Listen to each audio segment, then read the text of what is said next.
Ruby is a 7-year-old dog belonging to a Hungarian breed called Visla.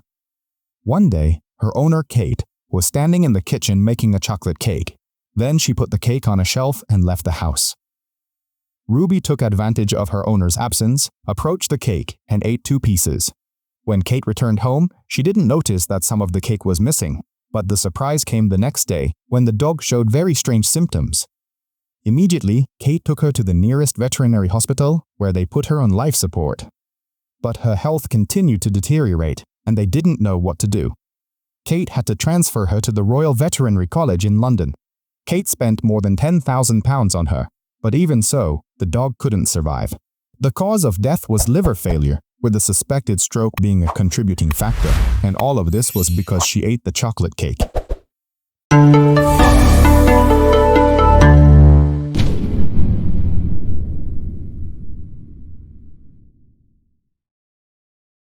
Chocolate, which everyone loves and enjoys its taste, is considered one of the most popular sweets in the whole world. At the same time, it is considered a deadly poison for dogs. In fact, sometimes a dog might survive if it eats real poison, but it won't survive if it eats chocolate. That's why all veterinary clinics around the world always warn against chocolate, considering it one of the top causes of poisoning in dogs.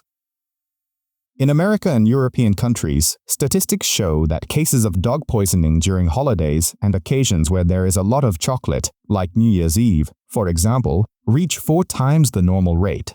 Hundreds of dogs get poisoned at that time every year because chocolate is present in large quantities. But what is the reason? What makes chocolate so harmful to dogs that it can kill them? Chocolate contains a large group of substances and elements that combine to give us the taste we know. Among these elements are 2 very important substances, theobromine and caffeine, which belong to a chemical group called alkaloids. Alkaloids are known for their stimulating effect on the body. When we humans eat a piece of chocolate, theobromine and caffeine stimulate the central nervous system in our brain, making our hearts start to beat faster and our blood vessels expand more. These things make us feel energetic, happy, and more focused. But the stimulation caused by theobromine and caffeine does not last long. It is temporary because our body, specifically the liver, secretes an enzyme called cytochrome P450 to deal with the theobromine and caffeine that entered the body, breaking them down and metabolizing them to get rid of them. But of course, if our body did not get rid of these 2 substances quickly, their stimulating effect in our body would last indefinitely. Our heart would keep beating fast, and our nervous system would remain stimulated all the time. Moreover, they would start to accumulate in the blood until they reach toxic levels. But thankfully, this does not happen. The half-life of theobromine in our body is about 2 hours. That's why it doesn't have time to cause major problems. Therefore, for someone to get poisoned by these substances, they would have to eat terrifying amounts, like eating 40 milk chocolate bars at once or 14 dark chocolate bars at once. But the normal amounts, the body can handle just fine. So far, this is the situation for us humans with chocolate. If we look at dogs, the situation is completely different. The cytochrome is very weak and inactive in dogs. They don't have anything in their bodies that allows them to handle chocolate. For a dog's body, chocolate is a strange and incomprehensible compound. It's exactly like if we made a human drink a liter of gasoline. Their body wouldn't know how to break down the gasoline or deal with it, and as a result, they would be poisoned by it.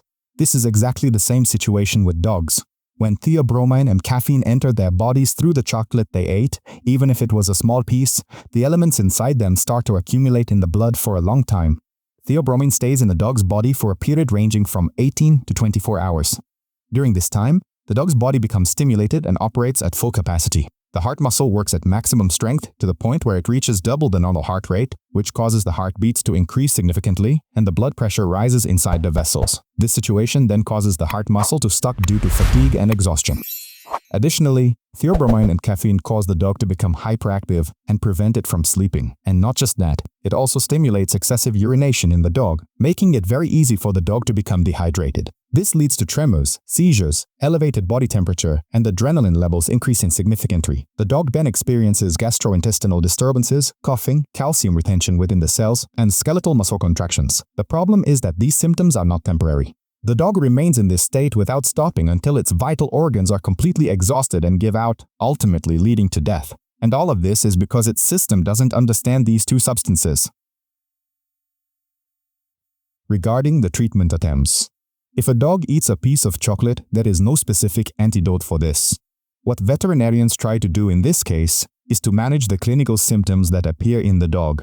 They give medications to regulate the heartbeat, medications to stop seizures and tremors, and so on. Then they start inducing the dog to vomit to expel as much chocolate as possible. After that, they give activated charcoal tablets to absorb the remaining toxins in the stomach. They might also perform a gastric lavage. But unfortunately, all these attempts do not necessarily save the dog's life, especially if more than a day has passed since the symptoms first appeared. Surely some of you watching now might say, "How? I have a dog that guards the house and has eaten chocolate several times before, and nothing happened to it." We would say that it happens. It depends on the type of chocolate the dog ate, the quantity, and the size of the dog. Regarding the types of chocolate, the most dangerous type of chocolate is baking chocolate or raw cocoa. This is because the theobromine content is 18 milligrams per gram of chocolate, a quantity that can actually kill a dog. Next in line is dark chocolate with 5.5 milligrams. After that, the well-known milk chocolate with 2.4 milligrams. Finally, white chocolate is the least dangerous with 0.01 milligrams because it is not really chocolate. The same applies to the weight of the dog.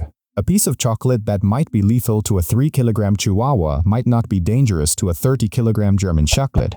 That's why it's all about proportion. Finally, let's note that chocolate is not only harmful to dogs. Dogs, cats, many pets.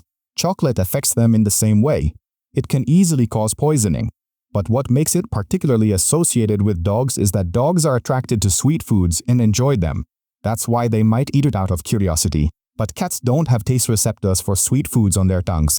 That's why cats don't enjoy sugar. So if you give a piece of chocolate to a dog and a cat, the cat won't be attracted to it. But the dog will want to eat it.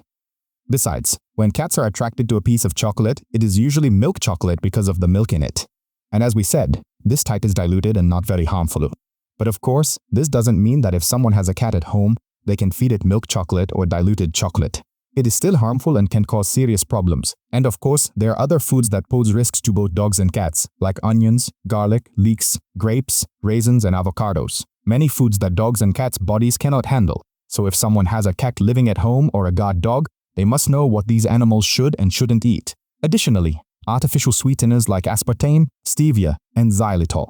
And by the way, the dog Ruby we talked about at the beginning of the episode, the main reason for her condition deteriorating was that her owner added xylitol to the chocolate cake instead of a regular sugar. So anyone who raises an animal for any reason must educate themselves to protect its life because it is a soul and a trust. The person who raises it is responsible for it.